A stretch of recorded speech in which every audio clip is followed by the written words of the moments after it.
In today's video, I'm going to teach you how to use formulas in Smartsheet.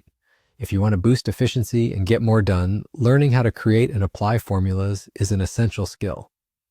Whether you're working with data, running quick calculations, or automating everyday tasks, formulas help make your workflow faster, more accurate, and better organized.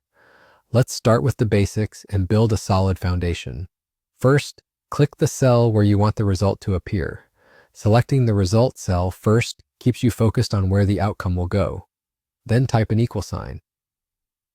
That equal sign tells Smartsheet you're entering a formula instead of plain text or a fixed number, and it opens the door to all the calculation tools available. After the equal sign, think about the kind of calculation you want to perform.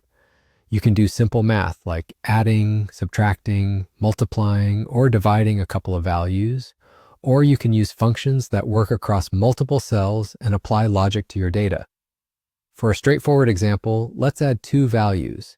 Imagine you have two columns with numbers and you want a total in a third column.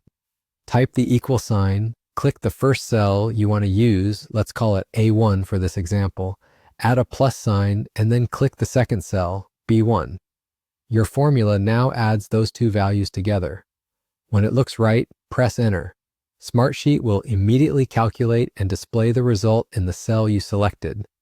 If the numbers change later, the result updates automatically, which is one of the biggest advantages of using formulas. Smartsheet isn't limited to basic math. It includes a wide range of built-in functions similar to what you might know from spreadsheets. You can use statistical functions, text functions, and date and time calculations. For example, the sum function quickly totals a range of cells, which is perfect for rolling up a list of values into a single figure. The if function lets you display results based on conditions you define, making it easy to label items, flag exceptions, or return alternative values depending on your criteria. As you practice, be mindful of common mistakes. Incorrect cell references, mismatched ranges, or missing parentheses can all cause errors or unexpected results. If something doesn't look right, review the formula carefully and confirm you're pointing to the intended cells. And remember, Smartsheet's help resources and community pages are great places to explore advanced techniques and learn from real-world examples. That wraps up this beginner-friendly introduction to formulas in Smartsheet. Thanks for watching, and I hope this guide helps you confidently start using formulas to their full potential in your projects.